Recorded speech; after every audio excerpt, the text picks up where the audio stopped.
Bismillahirrahmanirrahim. Assalamualaikum warahmatullahi wabarakatuh. Waalaikumsalam warahmatullahi wabarakatuh. Selamat malam teman-teman. Kembali lagi dengan kami di tim Syiar Jalanan. Langkah mandege. Baik teman-teman, alhamdulillah pada malam hari ini tim Syiar Jalanan mendapatkan satu tugas lagi dari Bapak Kepala Desa Pak Hadi Wiono. Karena sekarang lagi rame-ramenya pertambangan emas yang menelan korban 8 orang di daerah Pancurendang, Banyumas. Kali Tajur ya.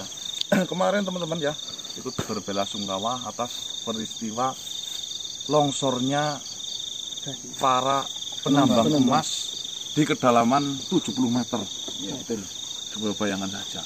Konon ceritanya itu terhimpit, airnya masuk, dan mungkin itu di bawah itu kehabisan nafas. Jadi sistem melubanginya kan seperti ini. Turun, sumur turun 50. Enggak sampai kayak 11 kayaknya apa ya? 12, nanti belok lurus, itu mungkin sekitar 50. Nyumur lagi sampai akhirnya itu total ketinggiannya itu sampai 70 meter. Itu benar-benar membuat geger, khususnya di daerah Banyumas. Terowongannya di bawah sungai. Terowongannya itu sampai di bawah sungai. Jadi sungai, terowongannya di bawahnya, Dari berita viral itu, akhirnya kami itu disuruh Pak Hadi Wiono untuk mengungkap sejarah dulu ya. Di pertambangan emas yang dilakukan di sini itu pernah berkasus sama. Ya. Kenapa Mas Ganang tidak ekspor ke sana saja? Oh, itu kan perlu izin. Atau perlu mungkin ada pembicaraan khusus. Jika saya hanya tiba-tiba datang, mungkin saya kurang sopan dan saya sadar diri saya itu siapa. Beda kasusnya ketika saya memang mendapatkan persetujuan, atau mungkin diundang, ya, atau mungkin udah izin dan diperbolehkan semuanya, kita baru bisa merapat dan melakukan eksplorasi di Syiar Jalanan. Di mana pertambangan ini dilakukan di tahun 2004, 2007 berapa? 3 tahun. Berarti udah berapa tahun yang lalu itu. Tapi bukti-bukti peninggalannya itu masih tertanam di sini teman-teman. Ini adalah alat untuk penggilingan emas. Dan lubangnya berarti tidak jauh di sana itu. Konon ceritanya itu sudah dikasih apa? Pagar batas. Konon ceritanya dari yang menyaksikan di sini dulu itu pernah memakan korban yang pertama itu 2 orang. Tapi bukannya berhenti, malah lanjut karena setelah memakan korban itu katanya emasnya brual, semakin banyak.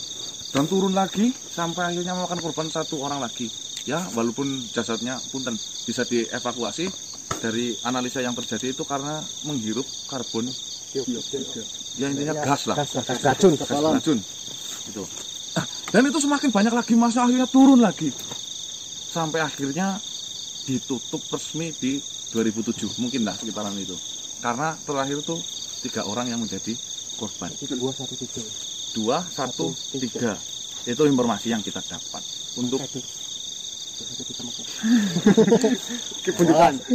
untuk benar-benar yang terjadi seperti apa kita juga belum tahu karena kebetulan ini lokasi jauh juga dari tempat kita Banyumas ya. Masih ketokal bensin ya. Kita mau lihat di bekas lubangnya. Ini bekas penggilingannya. Nanti kelihatan emasnya apa gimana, Mbak? Oh, bisa giling, Mbak. Air raksa. Oh, di air raksa. Paling pecengkul. Wah, itu yang diambil itu emas batangan di bawah apa batu yang serbuk mas. Iya, kan digiling dulu sampai halus banget. Nanti baru disiram air raksa. Bisa sendiri. Atau merkuri. Nah, kenapa harus digiling? Kan udah biar blondoan aja. Ya kan untuk cara meleceh dari pirit-pirit itu. Dan nggak nyatu makanan itu. Ini kan di dalam pirit. Ini jadi sumur malah ya, Mas ya? Iya. Sekarang udah penuh air berarti ya. Ini konon ceritanya itu sekitar 56 meter dalamannya.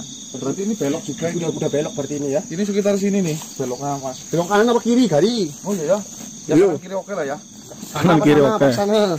Ini ke sana. Ke sana beloknya. Beloknya sini berarti. Iya. Oh, ke arah sungai. Oh, ngikuti di bawah mesin ini ya. Iya. Biasanya kan emas paling banyak kan ke arah sungai. Konon, Mbak, ceritanya ada serat-seratnya. Coba diterangin, Mbak. Ada apa ya? Jalur. Ada jalurnya. Jalurnya itu bentuknya seperti Lintasan. apa? Enggak jalur emas gitu. Jadi apa? Berik. Berarti merlap loh. berarti kalau jalur seperti logam ada kuning, ada merah, ada coklat gitu. Kita ikutin terus. Iya. Berarti ada jalurnya sendiri, Mas. berarti emas itu berjalan-jalan. Enggak, maksudnya seperti urat lah. Seperti urat. Bahaya juga, Mas. Takutnya nembus bumi gimana? Ya, ini memang nembus bumi. Untuk tembus sana loh. Nanti mau kan bulat nih, Mbak. Jangan nembus. Bulat deh. Kalau kedalaman ribuan meter, paling dalam itu 80 ya udah. Jenengan katanya pernah menambang emas dulu, Mas. Ya, itu pengalaman. Di daerah saya mana? dulu. Daerah Gumelar. Itu berapa meter, Mbak? Gumelar dulu 60 meter. 60 meter. Ya. Ngap Masuk ke nggak dalam, itu? Mbak. Ngap enggak itu? Pakai blower. Pakai berapa? Iya, anginnya dari atas masukin pakai pralon masuk ke dalam. Enggak kekebakan di atas bawah nanti. Enggak lah. Ya, tahan tanya dulu ya, Mas. Strategi kok bisa tidak banyak air sedangkan kita gali sumur 7 meter aja udah keluar air. Ya kan apa? Misalkan gali sumur 15 meter. Ya. Nanti yang 12 meter dikasih papan. Berarti kan sisa 3 meter. Oh, sistem tampung. Ya, itu untuk nando ban air. Oh, seperti itu. Kakek, assalamualaikum, Kak. Assalamualaikum.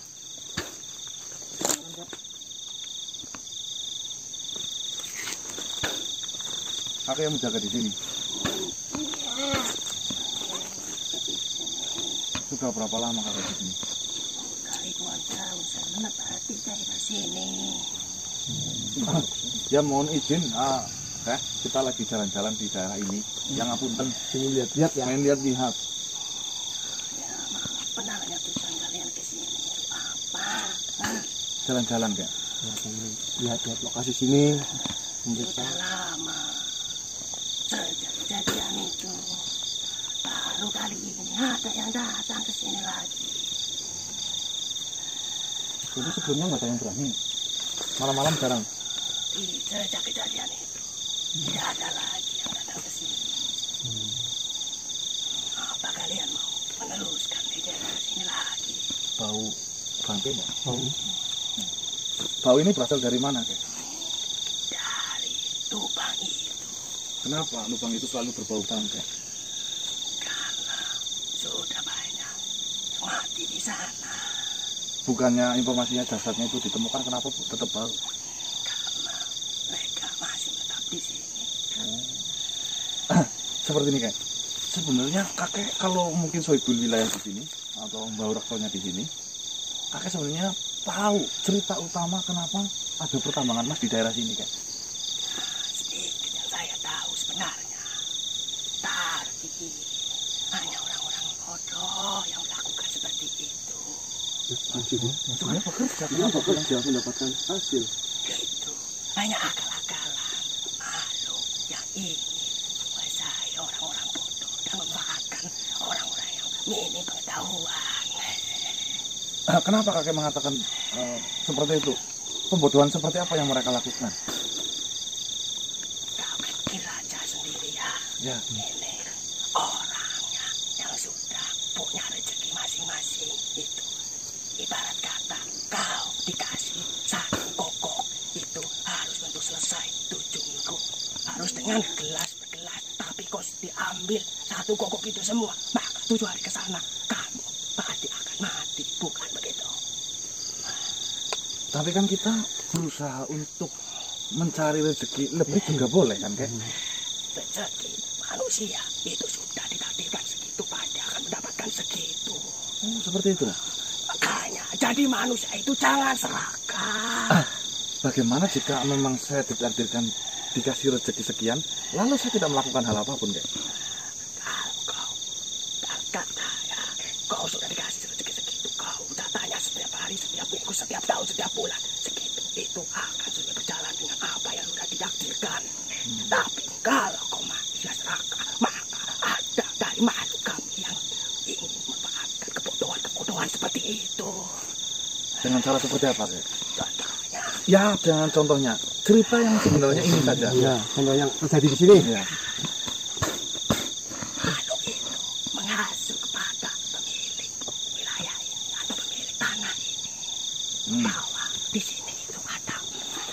Dengan cara dia datang ke mimpinya.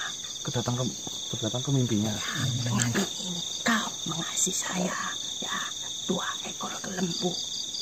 Nah, 2 ekor sapi, tahu sapi? Sapi. Itu nanti emas itu akan keluar. Ya. Memang keluar habis sedikit. Ya. Pak ini ada tujuan makhluk yang itu ya.